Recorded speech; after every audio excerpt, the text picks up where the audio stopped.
Welcome to Music and Medicine. I'm your host, Dr. Moshe Lewis. Really excited today to be joined by Brad Wolfe. The song you will hear is called Why Wait?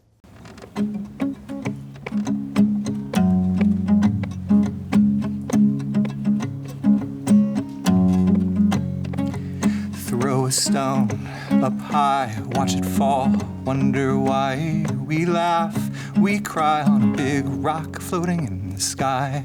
How do we know how to breathe? Where do we go when we leave? In songs, in dreams, in the bright stars, well, my friends, I see. If love is the answer, ask me these questions all night. I'll show you what it feels like. And I woke up today and remembered we die. I woke up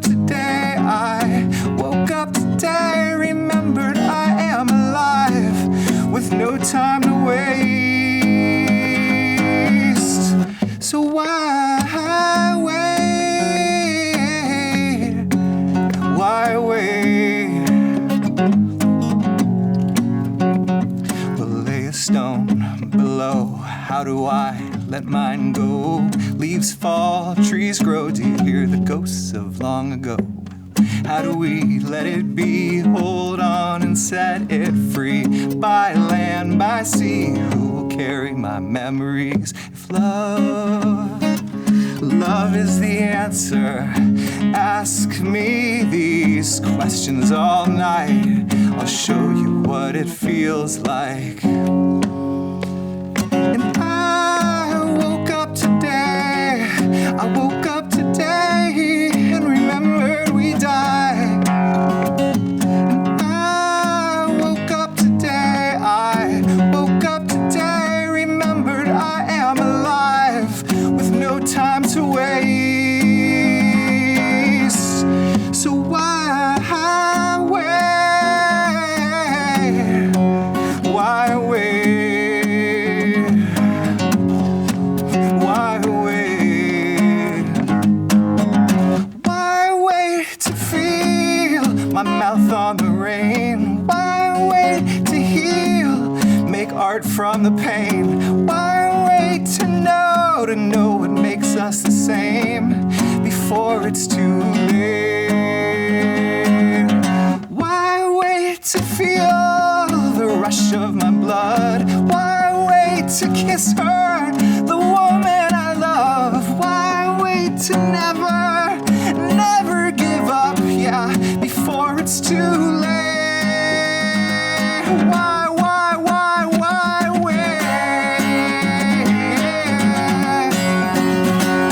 I woke up today, remembered we died. I woke up today, remembered I am alive. I am alive. I am alive. I am alive. We are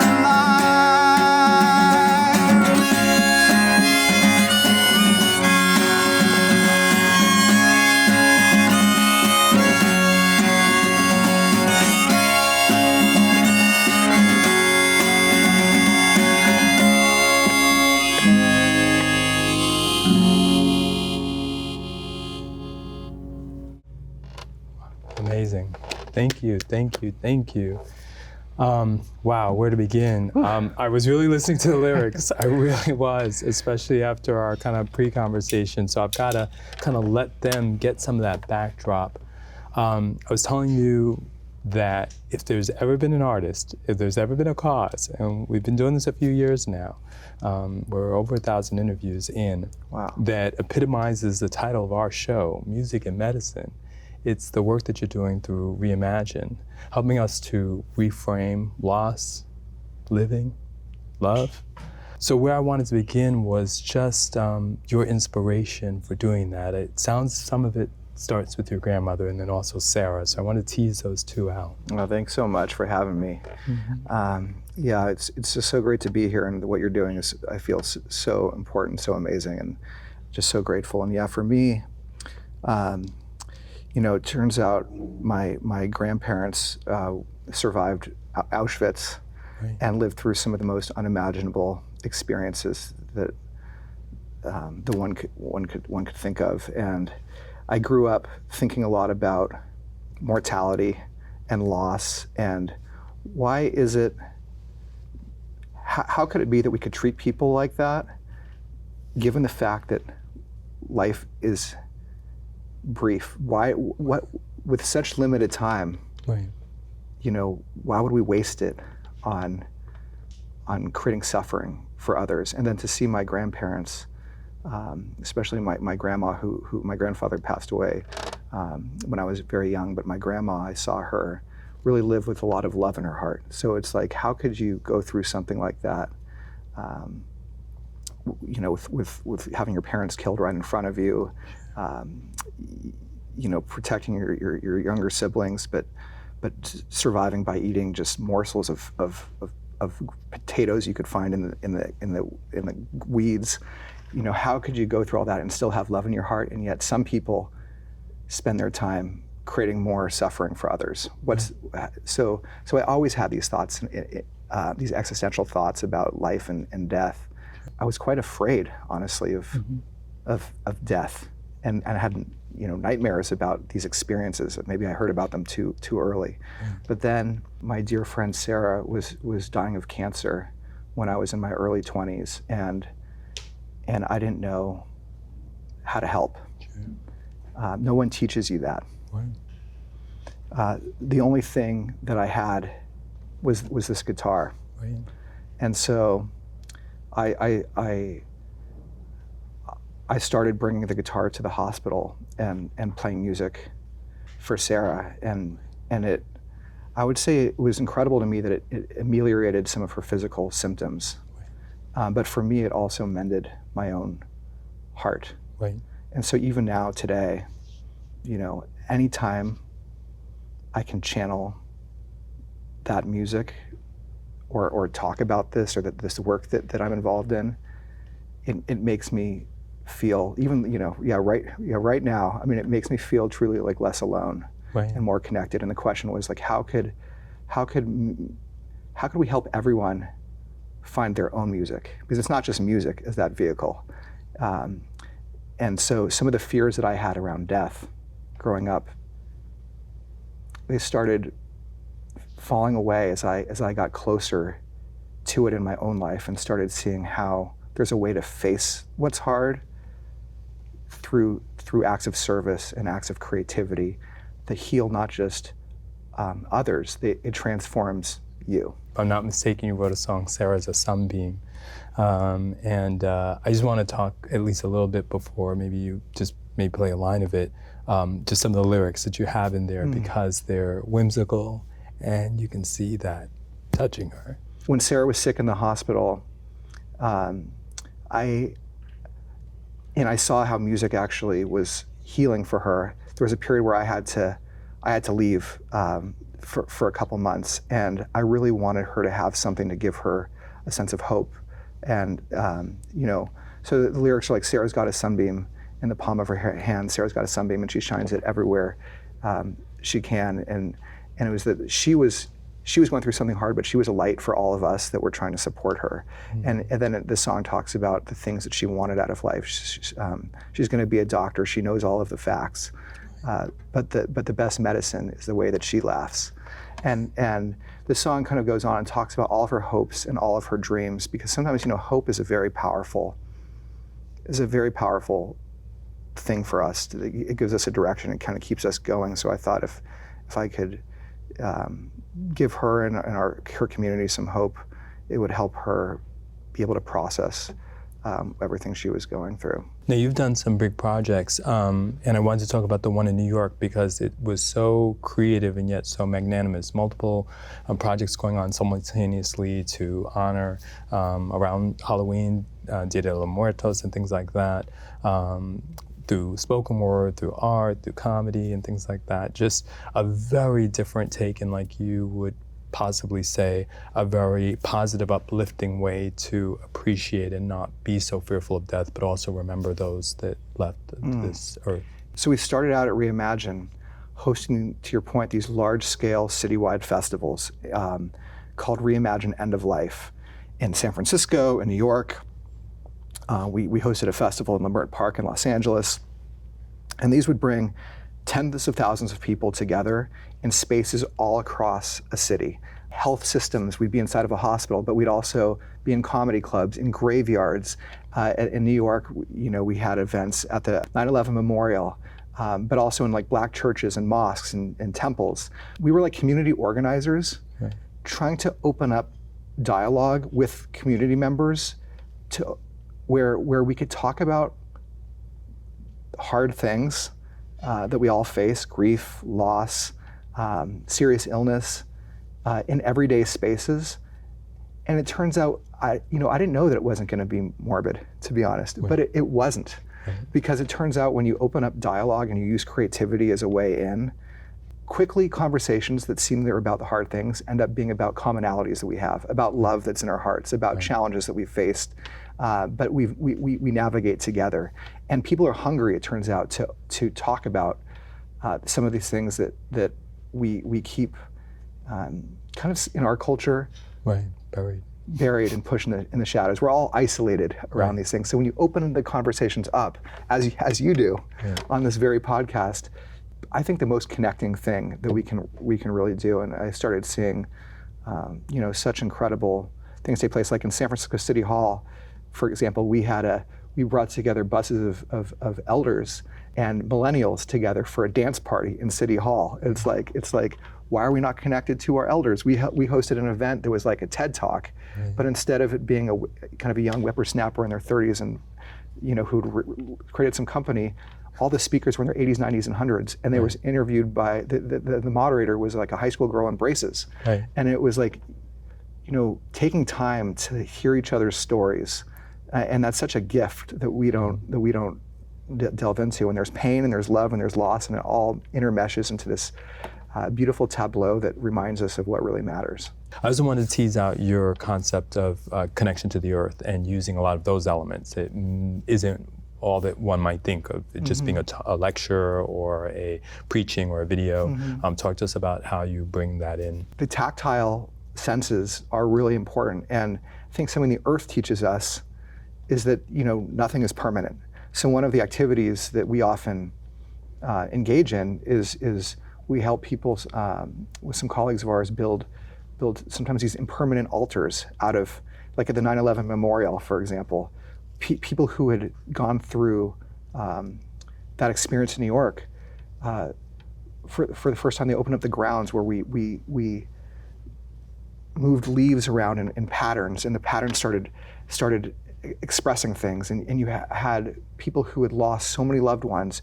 One of the men who he had developed cancer from going back to pull the bodies out of this of what was happening. He felt like in this just flowers that were on the ground that were reconfigured, he felt like to see through those flowers all of the people that he had lost, and was able to do all this healing that came up for him.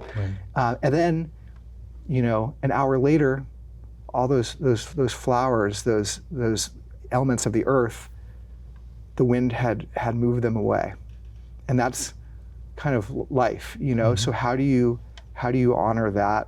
And by participating with the earth, you can really see our impermanence in action, and and it's all of our jobs to be able not to run away from that, but to understand that and to connect with that, because that helps us actually do the things that we need to do to preserve what matters while we have the chance. How do you maintain this counterpoint yourself, possibly through your music, of not only the organization, logistics, and things like that of putting these events together, but also it is still a heavy topic. These are people who are very close to you.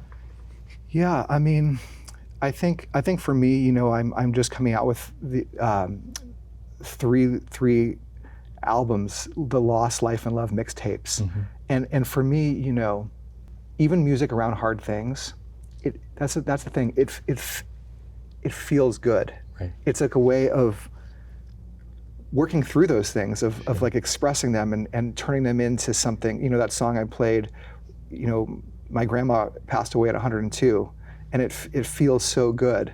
You know, it's sad that she's not here, but it feels so good to bring her spirit into the room. Right. And the work we do is not just about being with pain.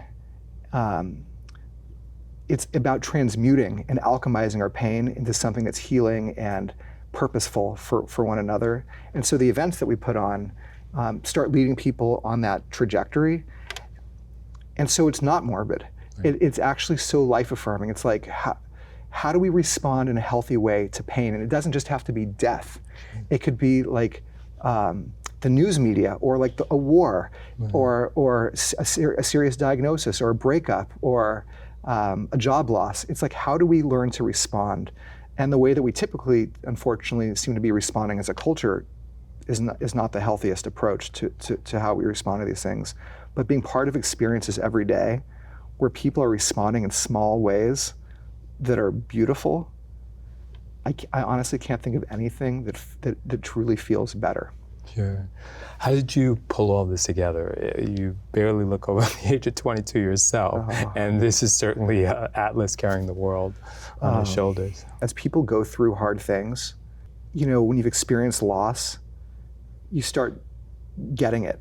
I mean, at least that's how it used to be. It used to be that, like, after 9/11, our neighbors came together. Right, yes. Now, you know, and it's like, oh, wow, you know what? We should really break down these walls. Now, honestly, in our culture, there's a tragedy and you know, people are yelling about it in 5 minutes, and it doesn't bring communities even together. But I feel like there's something powerful for people that have had those experiences, and people are hungry to do it differently. Mm-hmm. And so just putting the call out into the world, I've been just so fortunate to meet people like yourself, you know, who feel these things, and these festivals that I talked about, you know, it's not like we're producing all these events. Right. Hundreds of people in the communities are stepping up to create something in their space for their communities. Right. And that's the magic of it. It's like everyone has their own language. You know, the event in a Black church is very different than an event that we're hosting in like a comedy club somewhere. Mm-hmm. That being said, there is a commonality that we all have in common, and when we get to that level, it feels good. So, you know, I don't know, it's also just a lot of hard work.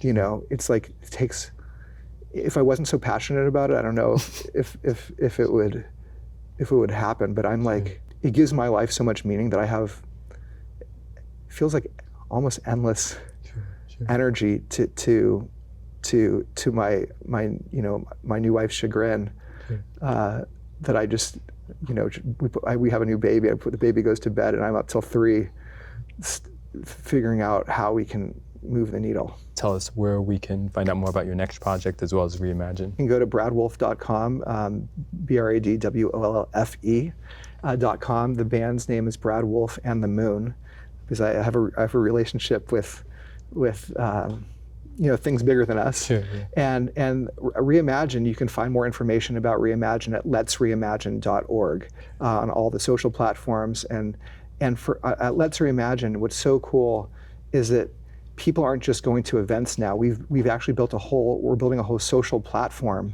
that people can go on this journey of transforming their own pain into some kind of purpose in their life, to find their own music.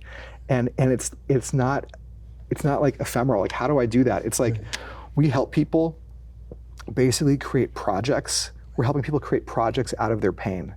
And they can be really small, like someone might just want to repair a broken relationship in their life, or they need to just chill for a week. Right. You know, it's like some people are starting whole organizations born out of a loss that they had, but it's like the projects can be small or big, and we help people identify their dreams, and then together in communities, take small, sweet steps to move closer to their dreams. And that's the act of channeling your pain into something meaningful. Sure, I love it. I don't know if there are a few notes you'd love to take us out with, but if something's... Sure. I'll just play a little bit of... play a verse of this song called Tall Grass. Okay.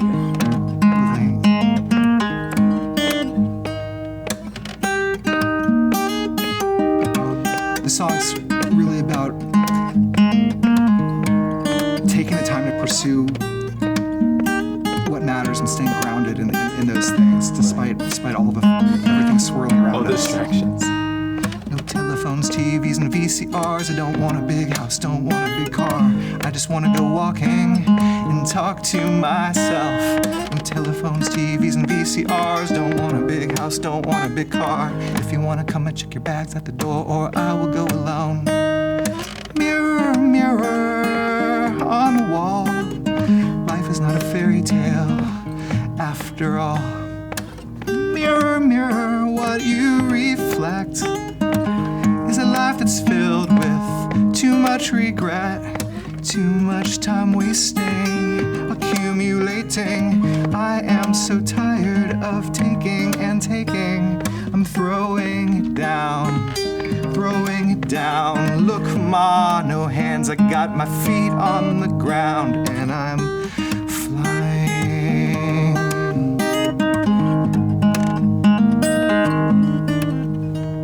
No telephones, TVs, and VCRs. Don't want a big house, don't want a big car. I just want to go walking and talk to myself. No telephones, TVs, and VCRs. Don't want a big house, don't want a big car. If you want to come and check your bags at the door, or I will go alone. The queen don't look as good as she used to. The crown don't fit as good as it used to. I do not like all these things that I used to. I will go alone. I'd rather walk through the tall grass than sit on the highest throne.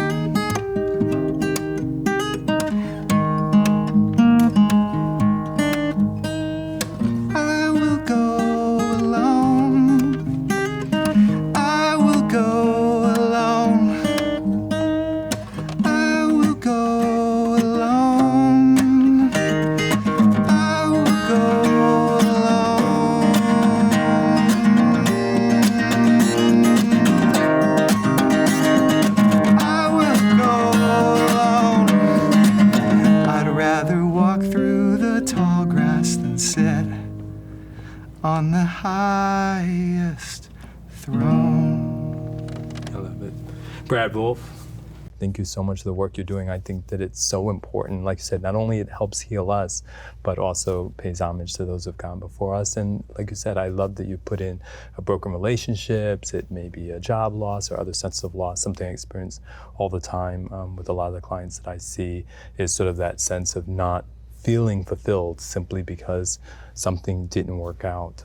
That sense of self should never be totally destroyed because of a crown, a throne, a job, a relationship. We can still repair those by looking within. Thank you so much. Thank you so much. Yeah, absolutely. Thank you.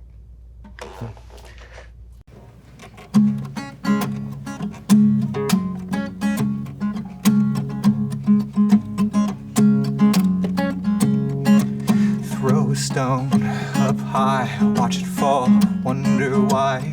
We laugh, we cry on a big rock floating in the sky. How do we know how to breathe? Where do we go when we leave? In songs, in dreams, in bright stars with my friends I see. If love is the answer, ask me these questions all night. I'll show you what it feels like.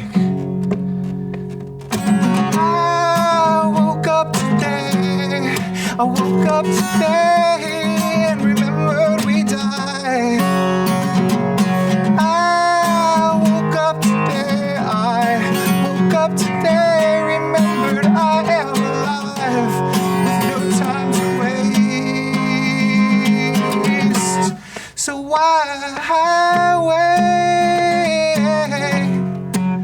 Why wait?